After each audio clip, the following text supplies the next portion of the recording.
Sairam and greetings to all. I would like to offer my humble pranams at the lotus feet of our dear Swami and welcome all the attendees, the devotees, administrators of the trust, senior faculty members, and all the devotees, brothers and sisters joining us today for the first among the series of webinars on this education for transformation.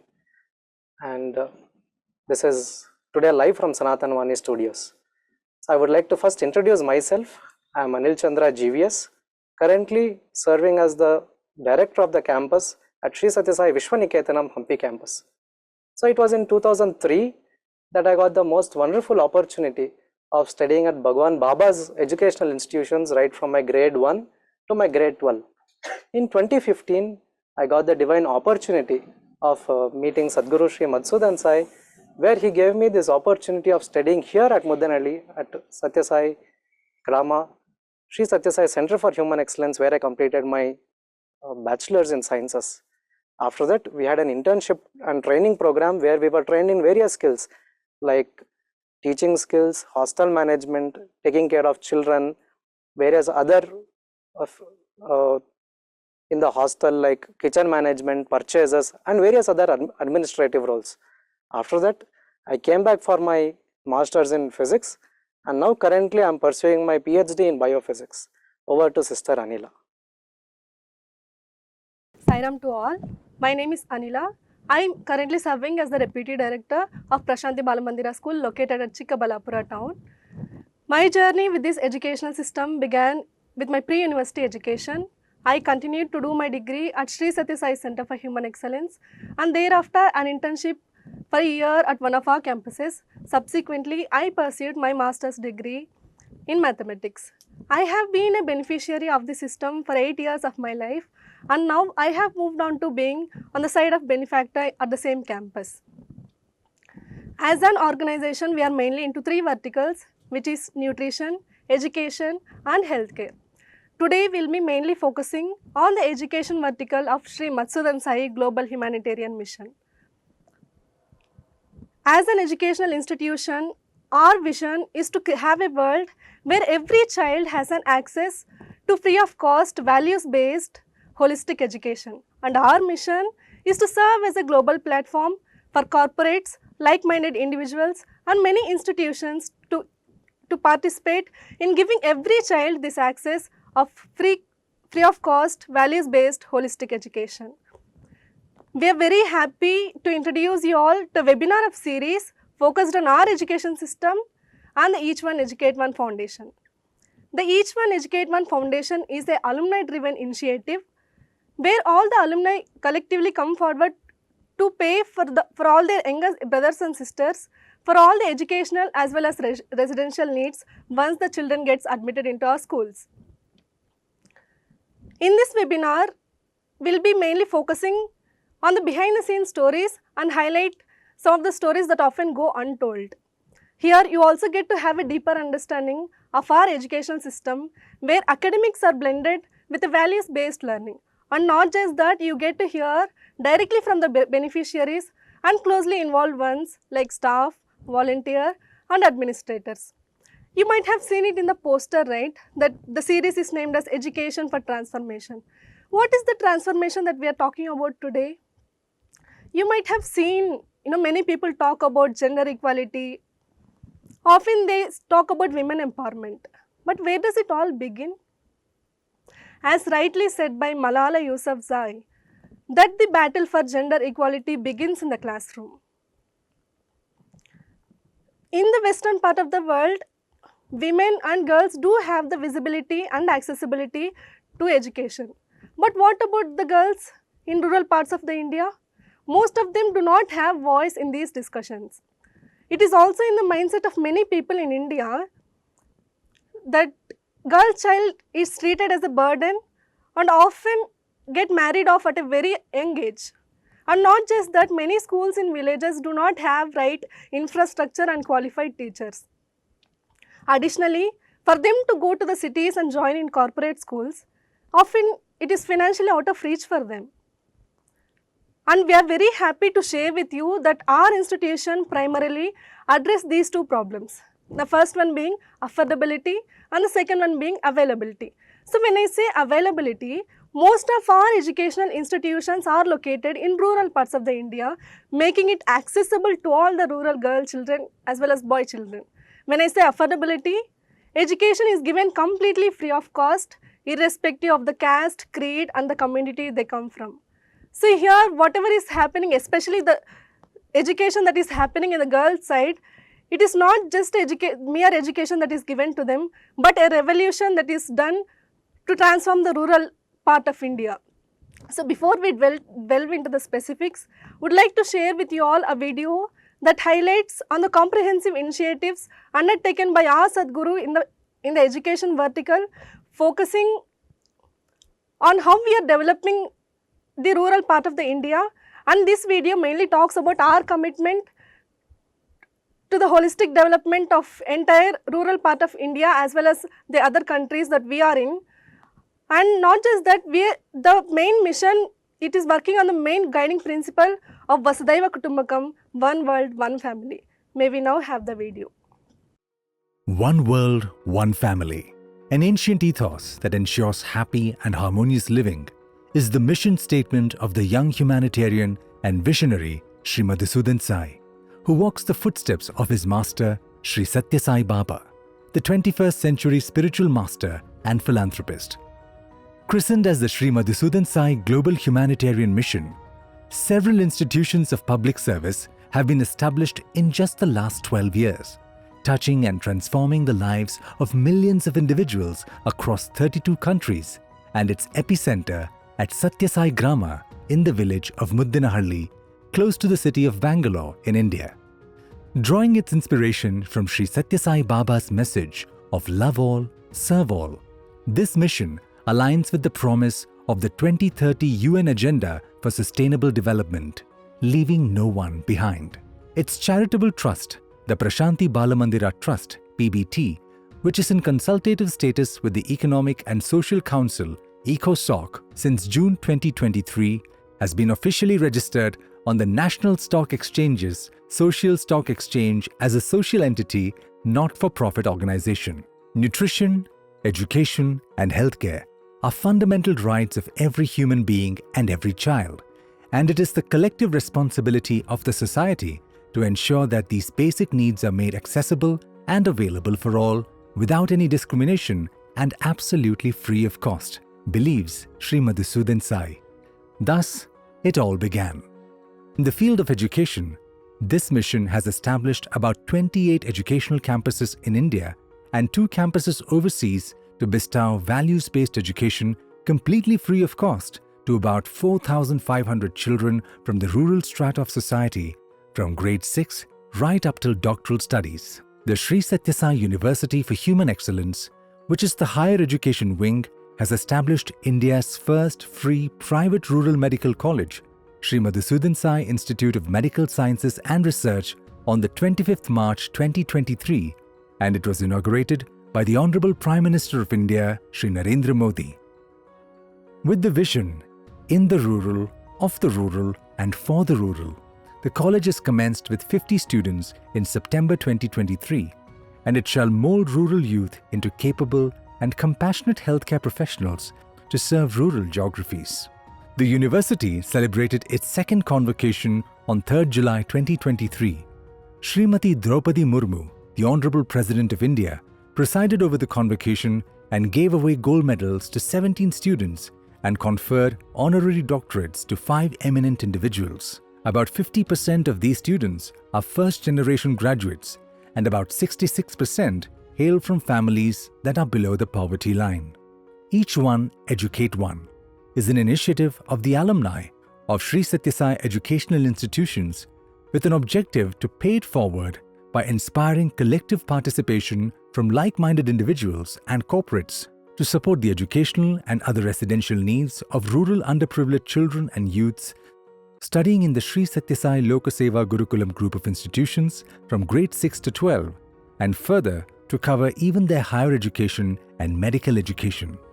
A skill development center that will provide an alternative educational path for rural youths and open opportunities for them to learn new skills and other vocational courses has been initiated. The center will offer a 2-year certificate course with 1-year internship to train students in areas like plumbing, piping, electrical work, etc.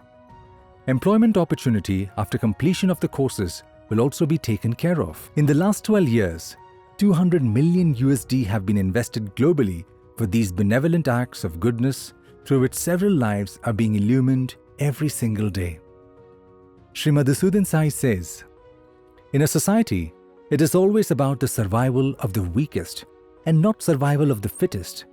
We must develop this sensitivity towards the needs of the less privileged and must hold ourselves responsible for each other. Only then can we create an equitable society for the future generation. The onus is on each of us, for the inevitable truth is that every individual's prosperity depends on society's collective prosperity. After all, we are all one connected whole."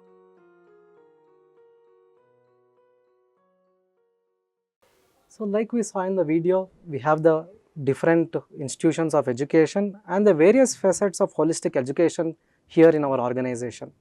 And I think any parent would feel like joining his kid here, but we can't cater to every child because we can admit only numbers within our capacity and therefore an admission process. So I remember that my father used to tell me that when he was a boy, when he had the darshan of Baba, he was really inspired to join his educational institutions. But at that time, my grandfather, that is his father, he was concerned because he wanted at least one to stay at home to look after the daily needs. And my father being the youngest, so he had counted on my father, and therefore my father couldn't get this opportunity. So therefore, our process of admission does not focus only on the academic excellence of the students, but also on various other aspects like whether the child is really interested, the parent is really willing to send the child to the hostel because it is a totally residential system, and various other factors like his background, the culture, and above all whether they are really in tune with the focus and goal of our system. So what is the goal of our system? So the goal of our system is to really get children who are very needy, who are very deserving. Once they join into our Gurukulam, they go studying right from grade 6 all the way to UG, PG and even their PhD programs, where they also get trained for their career in various internship programs, and then they go back to serve from where they have come in various capacities according to their qualifications, and therefore it is a very comprehensive admission process.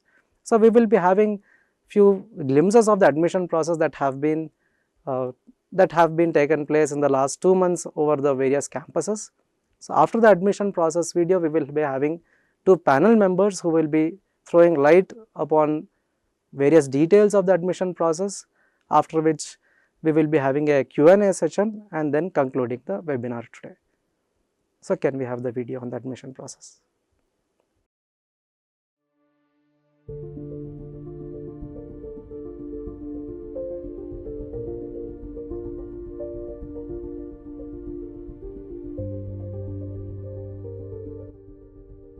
The Sri Satya Sai Lok Seva Gurukulam group of institutions is where we groom children as leaders for tomorrow. For us, education goes beyond just textbooks and classrooms, and it's more about cultivating and nurturing the personality of a child. And for students, it's kind of a journey of self-discovery, character building, and which ultimately would lead to, serving the humanity.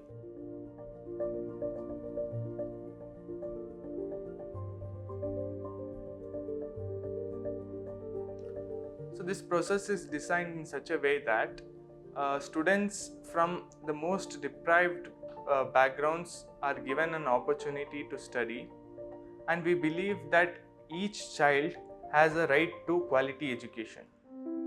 So there are 2 methods of student intake into our campuses.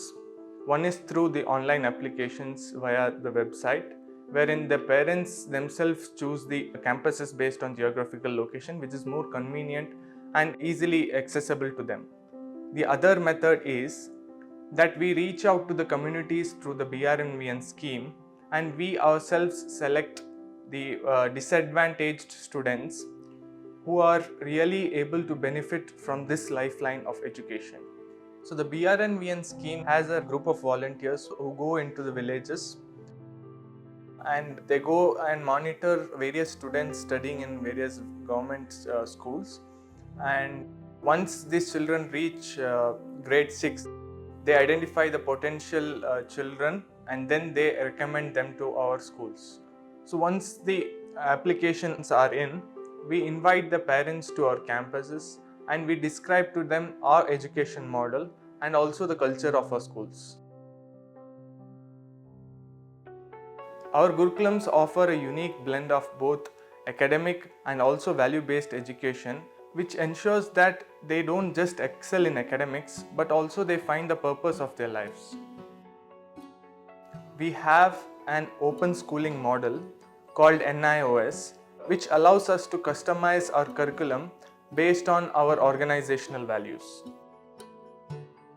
We adopt a balanced, comprehensive approach to education, aiming for the holistic development of each child.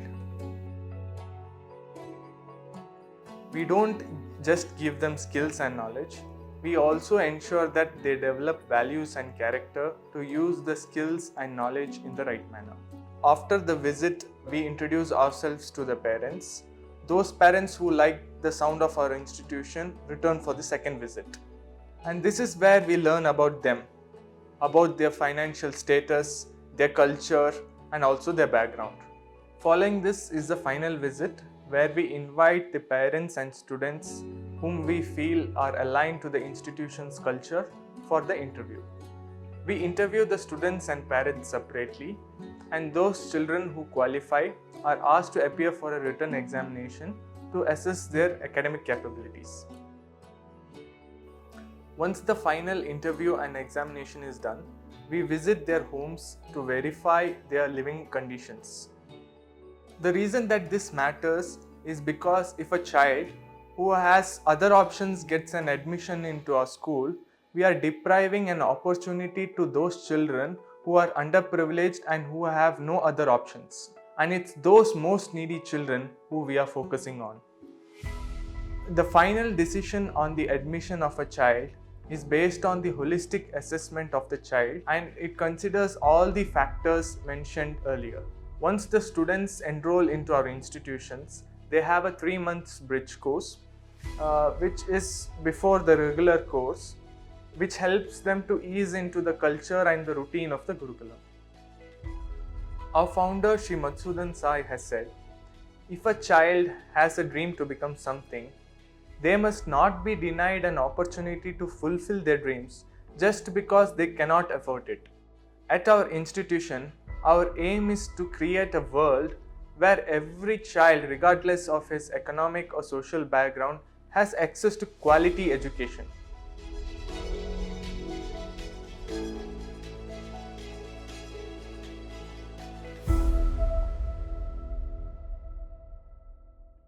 So now we will be having the panel members who will be throwing more light and more details into this, the video that you had seen, the two modes of admission being general category and economically weaker sections.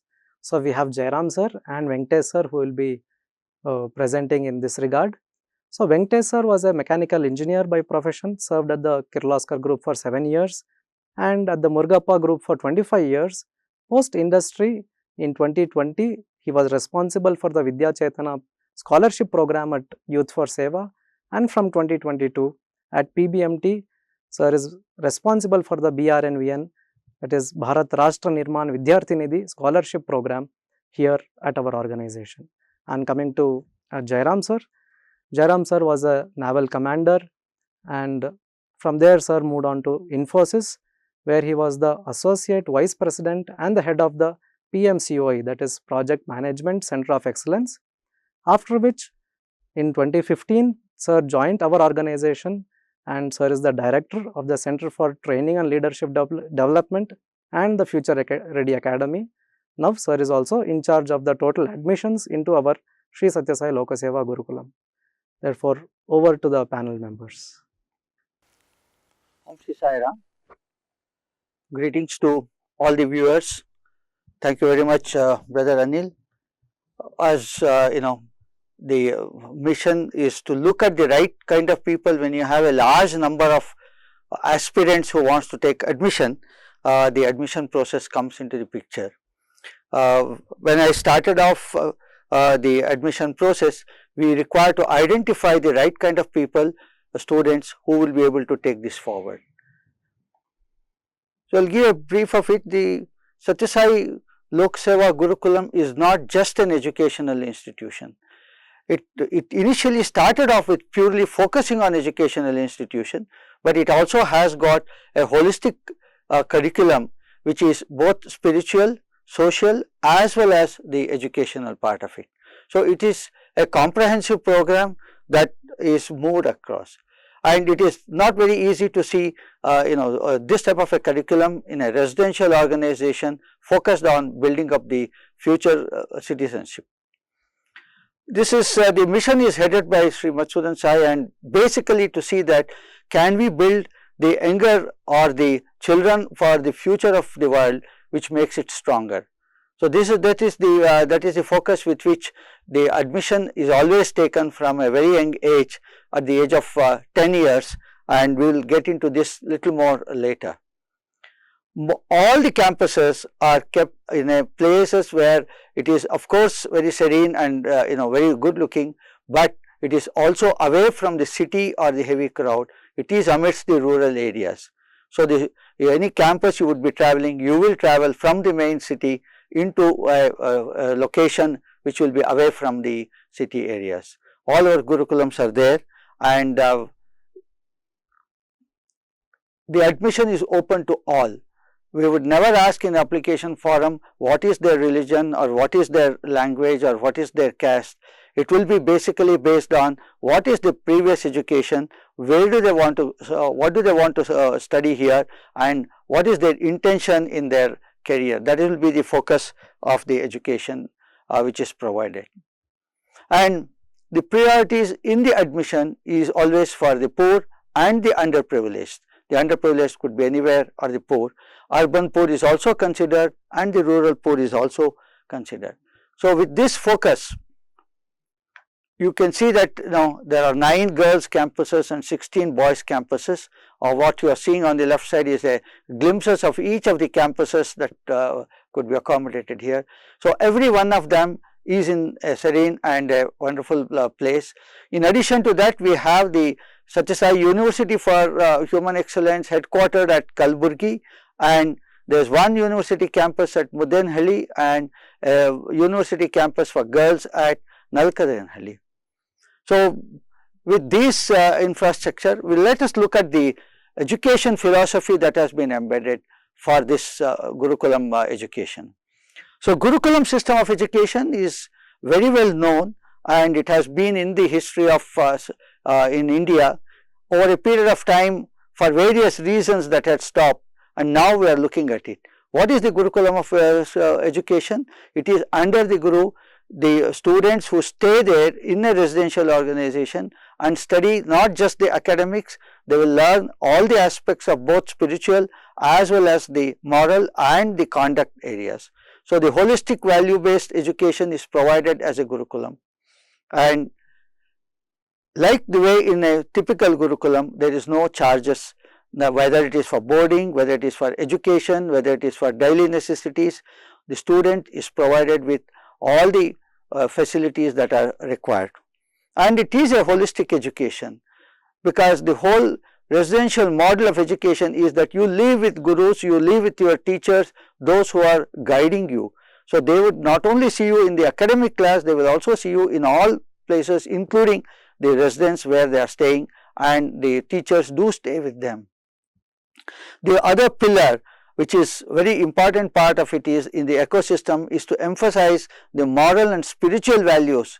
You require the children to be brought on the path where they become noble, they are also ethical and responsible as a citizens going forward. So, with this focus, now they do require nourishment. It is a very calculated and measured nourishment that is given. It is nutritious, starts with their morning, which they take protein based milk from 9 o'clock, and multiple times, the starting breakfast, lunch, dinner, snacks, and then the end of the day with a nutritious milk again before going to sleep. So with these pillars, now let us try to see the admission process where we have got the infrastructure is provided, the selection process is the critical part of it. At this point, I would like to mention the story which I had heard earlier from Swami, that one of the farmers who was growing the pumpkin as well as the other type of fruits, he used to pick up the best of the fruits, and instead of sending it to the market for getting a good price, he used to pick up those the seeds of those the fruits, and then he used to keep it there. And his own spouse was asking as to why are you keeping the best of the fruits and not sending it to the market? And that is the stage when he said, always you require the best of the fruits to grow the next set of fruits which will have a better quality and better areas. So that is how you will find that we require to see the best of the students or who are in tune, aligned to our system, for which the purpose for which this education is being done. So if there are two educational channels, one is a general education channel and other one is an outreach program. General education channel is open to public or any of the persons, whether it is from India, whether it is from outside India, they can apply, and it's an online application forum. Earlier people used to come for physically taking, but then they will require to travel to the nearest location. Now it is an online application form, availability with internet, you can apply. Typically children from middle and lower middle classes apply. There are also children whose parents want the children to go through this holistic and education, they do apply across here. And children of our staff and patrons are also applying. Now this is the general pattern of education. Then you also look for people from rural areas and the outreach that we would be doing, and for this part of it I would request my colleague Brother Venkatesh to take you through this. Thank you, Brother Jairam. Sai Ram, and greetings to all who have joined this webinar. Gives me great pleasure to talk to all of you. In the outreach, this is reserved for the economically weaker sections, and here I would like to speak about BRNVN feed. This is the Bharat Rashtra Nirman Vidyarthi Nidhi. Bharat Rashtra Nirman Vidyarthi Nidhi is a national need-based scholarship program which was launched around 30 months back. This is essentially to address the dropout of the rural students, primarily instituted to address school dropouts in primary schools. This is administered by Prashanti Balamandir Trust in partnership with Rashtriya Seva Bharati. Seva Bharati has dedicated ground level volunteers across the country. Currently, this scholarship program is being administered in Karnataka. We have close to 1,500 volunteers who are spread across most part of rural Karnataka, and we hope to address the issue of dropouts from the schools for economic reasons right at the primary school. We believe parents will be motivated to keep their children at school, especially the government schools, and the children who are taken into this scholarship program are supported with a monthly scholarship from the first standard till the 12th standard. As you would see, this goes from rupees 300 per month to rupees 600 per month. What else? It also addresses the related challenges like the Seva Bharati volunteer. He is someone who is very interested in the welfare of the family. It opens doors for those families for knowledge of the careers, what their children can take, the health facilities, being in the rural setup, what their health needs are, government schemes that they may benefit from. Most times there are a lot of government schemes which are meant for the poor, but the poor do not know about it well. Therefore, they are mentored on this, and importantly access to the Gurukulam, which makes BRNVN extremely helpful to the very needy sections of the society. In the last 30 months, we have more than 7,500 students who are registered from 1st standard to 6th standard under this scholarship program. In this, there are close to 1,500 students who are studying in 5th standard, and they form the pool of students for our Gurukulam education. In the Gurukulam education process, we have two stages. One is identifying the families in need for a recommendation, and secondly, Gurukulam assessment and selection. In identifying the needs, the volunteer, he will identify the family and the child studying in the primary school, essentially in government schools, and based on the volunteer's monitoring, the child starts receiving a monthly scholarship. These volunteers go to the house of the children every month at least once, and over a period they monitor the child's progress and also the mentor the family and the children regarding what the child can become if the child can take the opportunity of studying in the Gurukulam. The volunteer identifies the children in the 5th standard and educates the family about the Gurukulam system, how is the Gurukulam system, what are the guidelines, and prepare the family for a life in the Gurukulam. Based on the inclination of the family and also the child's interest plus how well the child is studying in the school, the volunteer helps them to prepare for a recommendation in the Gurukulam admission. And the volunteer along with the seniors from Rashtriya Seva Bharati, they prepare a detailed recommendation considering the child for admission. All these things of course happen on a digital platform, and all the recommendations are visible for our school admission team. As we approach the stage 2, the Gurukulam selection team studies the volunteers' recommendations, which are spread across the entire state, and the recommendations are happening for all the 20 Gurukulams in Karnataka at the moment. The family along with the child and volunteer, they visit the Gurukulam campus.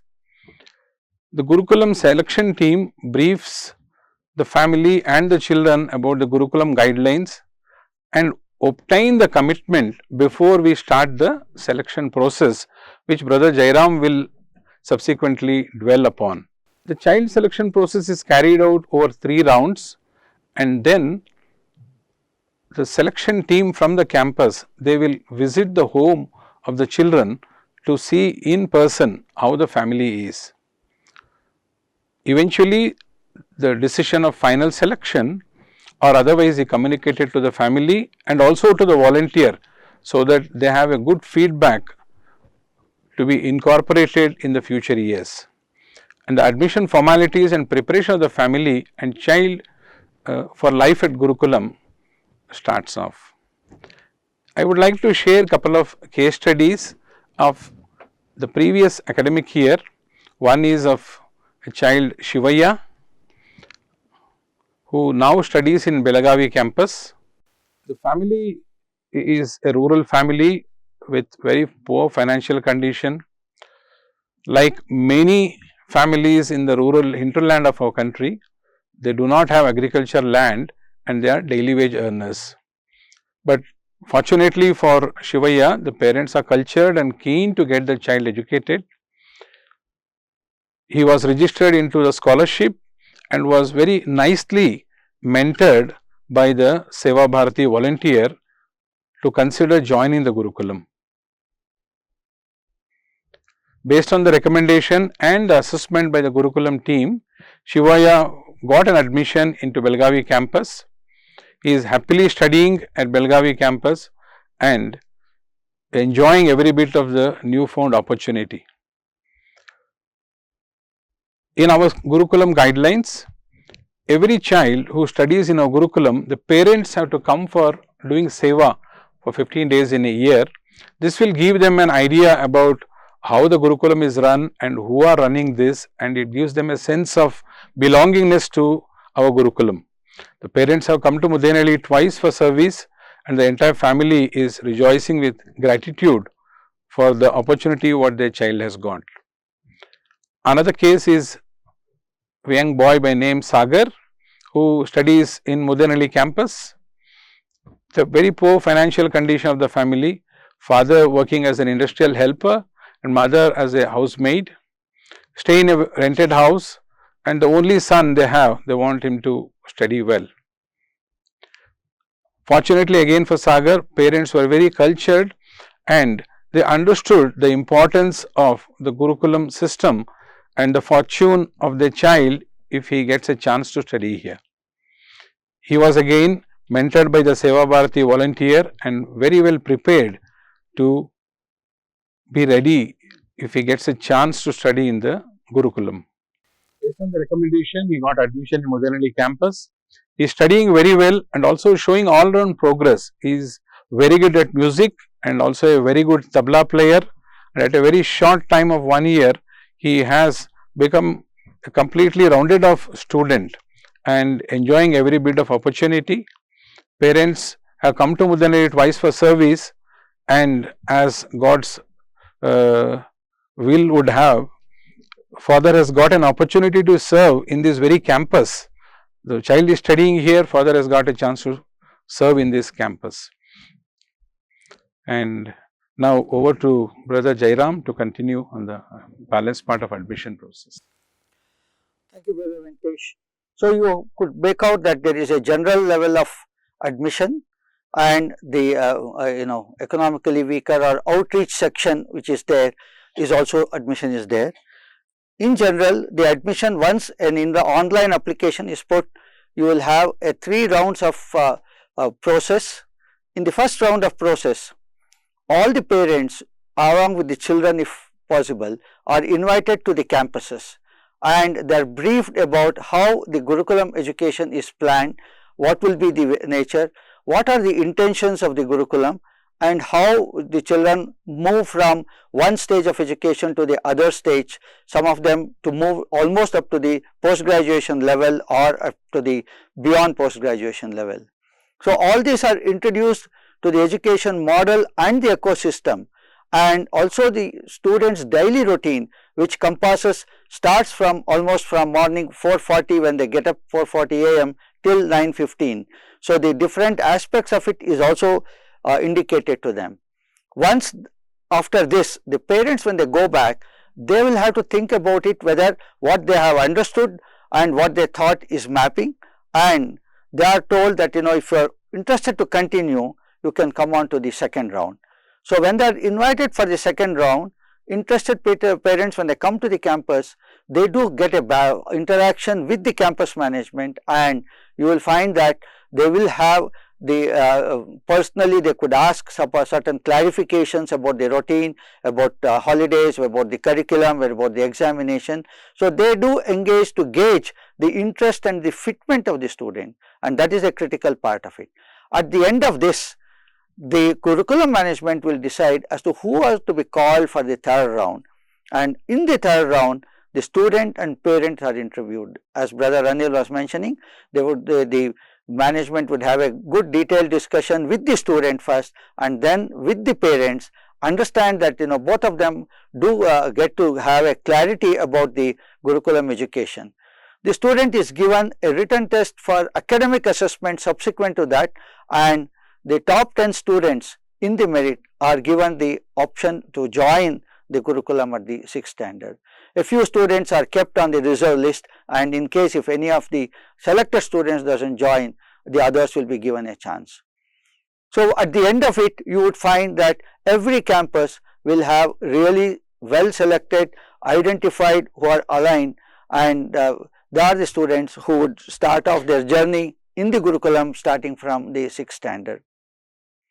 So to look at some of the statistics in 2023-24, last year we had a total of 2,436 applications which had come, and you can be caught that in the first round itself there were only 1,680 boys and 756 girls. Second round had 525 boys, almost 1/3 it comes down, and similarly to the girls also. In the final round, the selection was 137 boys, which is 8% of the total boys which was there, and the girls was about 11%. So this is how the selection from the general list is done. Subsequently, from the outreach, after the selection process, we had 143. A total of 363 students are selected from 2,400. Similarly, we also, you can make out at this year, as the admission process is about to complete, we had 3,259 applications, 2,345 boys, of which only about 5% of them have been selected at this stage, 137. Girls, there were about 900 applications, and 65 of them, which is 7% of them, have been selected. And from the BRNVN, we have 130 students who have been identified. So therefore, we have about 332 students. So the selection process is really like the way I said, picking up the best of the seeds so that they are flown in, and this is how we will take it forward. Application background is in line with what we look forward to, and agriculture itself is about 26%, and private sector in the private area, or some of them are business. There are a lot of percentages of students, or the parents are coolies or the daily wage workers. So you can see from the residence locality, you have the city is only about 22%, villages are about 49%, and small towns are about 28% of them. So that really brings the whole of the education system. And how do we manage this such a large number spread across the 20 different campuses, across the 26 campuses, etc., is purely based on the systemic process in which we have the network where applicants are submitted, as I said, from various places online. It is accessible to every location. Wherever they have given a first choice, they are the ones who will be given across, and each campus has an administration coordinator who would be inviting them to come for the various processes of the admission which will be required.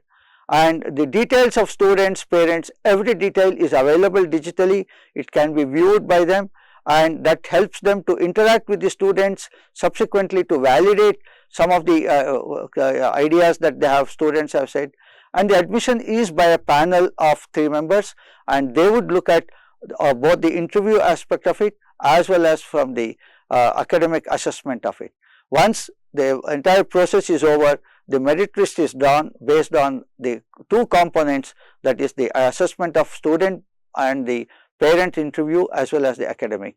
So the transparency is brought and visible at the appropriate level, both at the campuses as well as at the central place. So this completes a broad view to you of how the admission process is being done, and that's where the next stage will happen. So with this, I will hand over to the anchors to take it forward. Thank you, Jairam sir and Venkatesh sir, for such detailed insights into the admission process. I'm sure that all of your questions of why the admission process is so vigorous would have been answered, because we here believe in that only when we sow the right kind of seed in the right place at the right time, only then can we expect the right fruit, right? Earlier I mentioned, right, about the 2 societal issues that we focus on, for the first one being availability and the affordability. I also would like to focus on how relevant it is in today's society. Recently, I had an opportunity to be part of a social impact summit that was held at IIM Bengaluru. During this particular summit, there was one particular presenter named Pallavi Ghosh. She spoke about her work, and especially about the 3 P's that she is working on. The first one being prosecution, prevention, and the protection in the issue of trafficking. Still it is happening in the northern part of the world that girl child is not being treated the right way. So I am sure whatever is being done on the education side, it is the most right thing to do. I also would like to tell you all that how it is helping the girl from the rural India. Being a part of beneficiary for the past 8 years, now being onto the benefactor side, and now I am also focused onto the administrative processes as well as the admission process that went on this year. I also would like to bring to you two stories that I got that touched my heart of being the panel member of the admission team this year. There was one particular girl from northern part of India. They had applied to Prashanti Balamandira school when they got to know from their relatives. The girl children, when you got to know right from the admissions process that there are three visits. So during the preliminary visit, they first came to the Prashanti Balamandira school, and they came to our cabin to interact for the admission process. Looking at the way that they were dressed up, we thought those children were boys. Then we directed them to the boys' campus. But based on our interaction, we got to know that they are not boy children, but they are girl children. We were shocked to see that, why are girls dressed up as boys? Then we asked them. On our interaction, we got to know that in their locality, girl children are being married off at a very young age. And these two children didn't want to marry off. And they had this passion to study. And they also wanted to help their community. All that those children lacked was just an opportunity for the right kind of education. And not just that, I had also one more interaction of the girl who is currently studying in our school at Prashanti Balamandira. During our voluntary visits to the villages nearby, our volunteers came in connection with one family where the father was a drunkard and he wanted a boy child. But the mother had only 3 girl children. So he used to just drink and come home and beat this mother. And as mother had only 3 girl children, this father left after some time, and this mother was a daily wage laborer. All that she could afford in a day was just 150 rupees or 200 rupees in a day. With that money, she couldn't afford the education for all the 3 girl children that she had. And the very first thought that was there in her mind was to get them married off. But through our volunteers, they got to know about our educational campuses, and they came for the Prashanti Balamandira school for her admission. When she came for the admission process, all that she was able to do was just read and write. She was not even able to understand of what we were saying in English. She was not just understanding of, she was not able to answer. All that she could do was whatever we asked, she used to respond in Kannada, in her local language. And not, after the 5 years of journey that she has had from her 6th grade to 10th grade, that child was not just utilize the opportunity that we have given her, but now she stands at the top of her class. What did that girl children lack before coming here? Just an opportunity of education, right? And this is not just the story of one girl or 2 girls who are currently studying in our campuses, but it is the story of many girls who are currently studying in all of our educational campuses. Here I also would like to mention my own story of how I got introduced to Sri Satya Sai Lok Seva Gurukulam group of institutions, and how I got to know and how I am helping my younger sisters now. My parents are weavers, which is a traditional hand weaving technology, but due to the arise of automated technologies, decreased the demand for hand woven fabrics.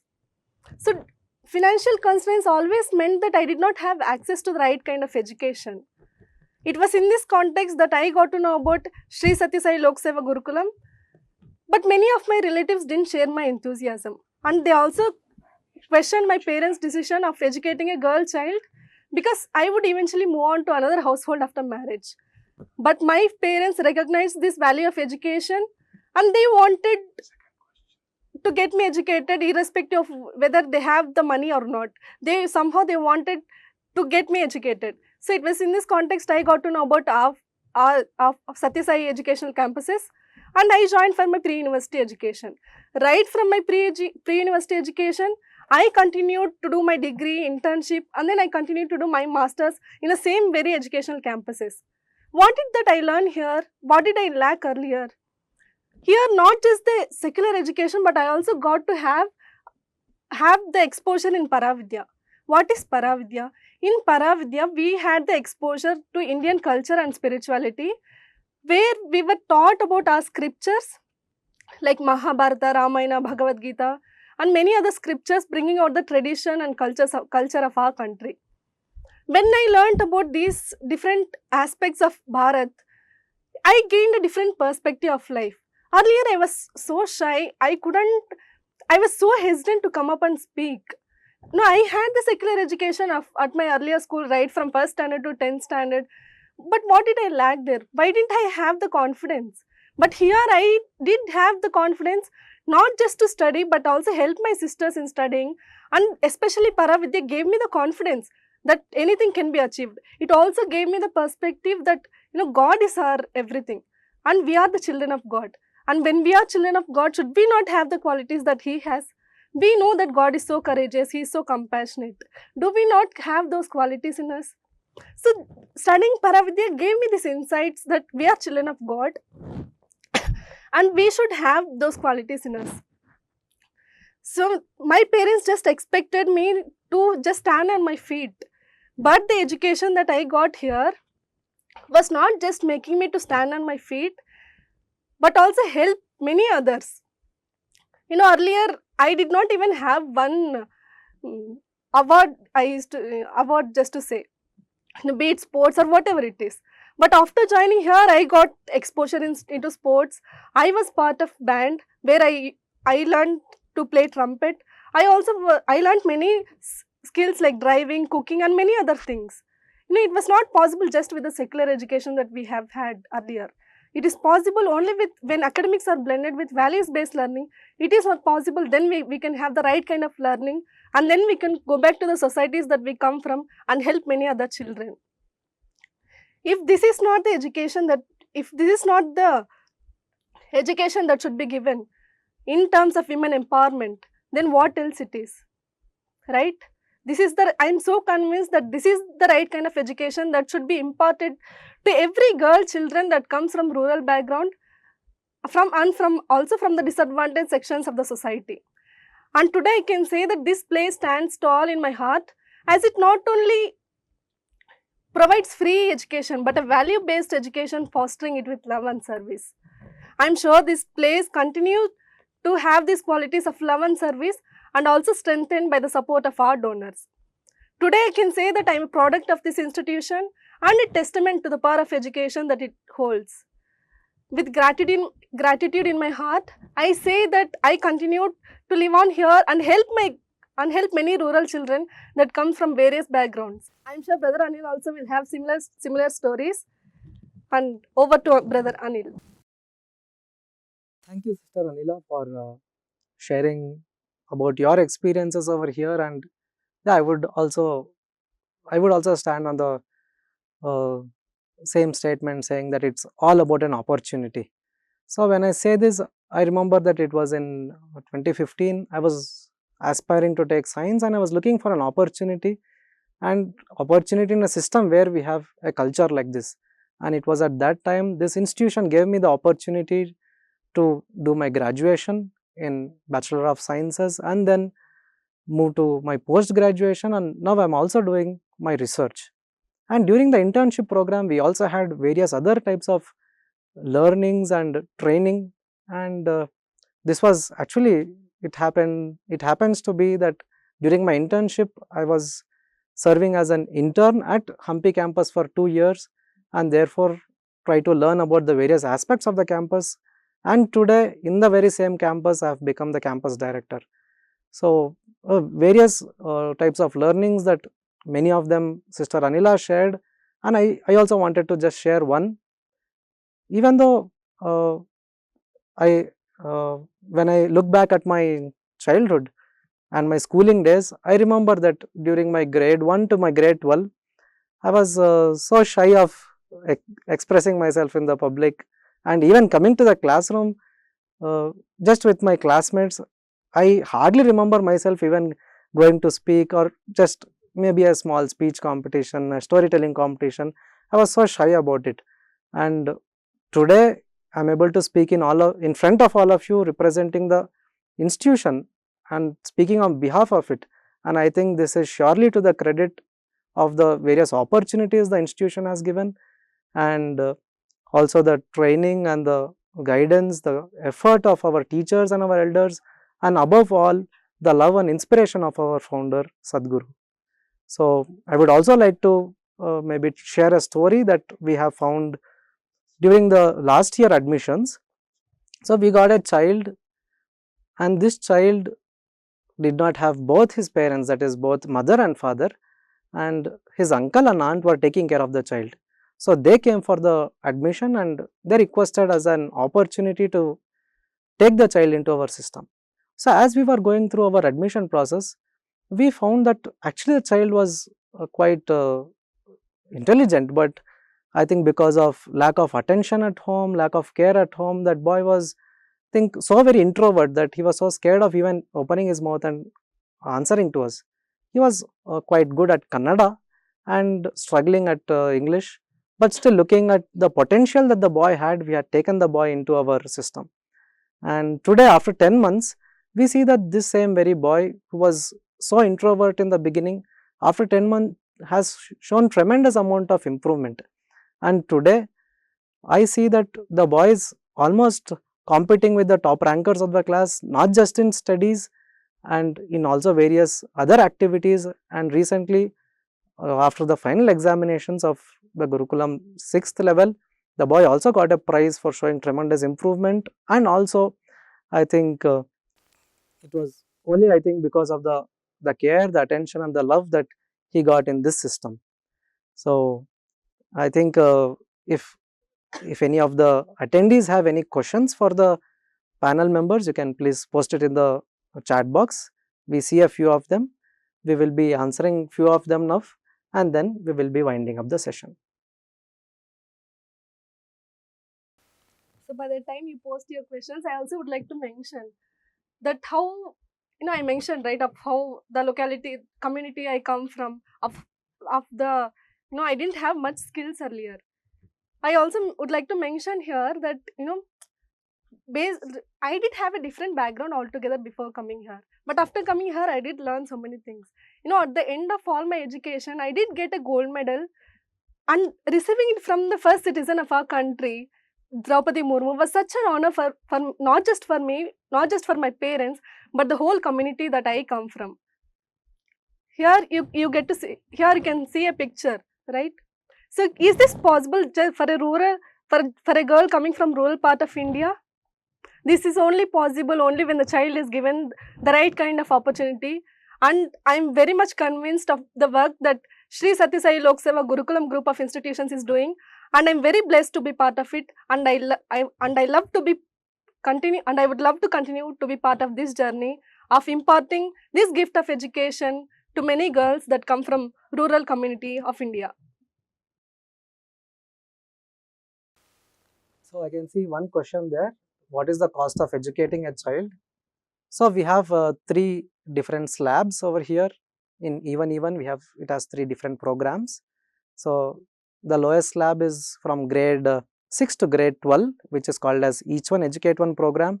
Here the cost of educating the child is almost 1 lakh per annum, which constitutes the tuition expenses, the mess expenses, and also the daily needs of the child, like the child requires clothes, the child requires other daily basic needs.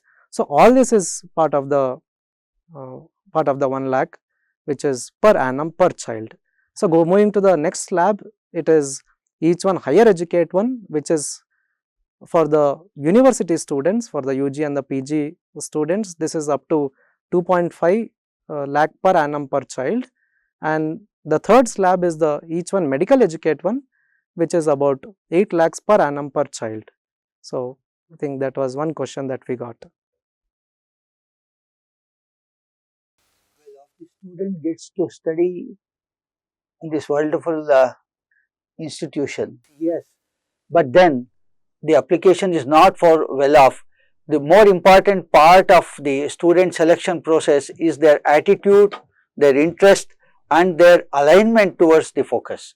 So therefore, when a well-off student comes in, he should be able to follow the routine, which starts with getting up at morning 4:40, starting having a directly the Suprabhatam, and then understanding the various aspects of both Paravidya and Aparavidya. So there is no bar for any well-off students. but definitely their cultural interest as well as alignment is important.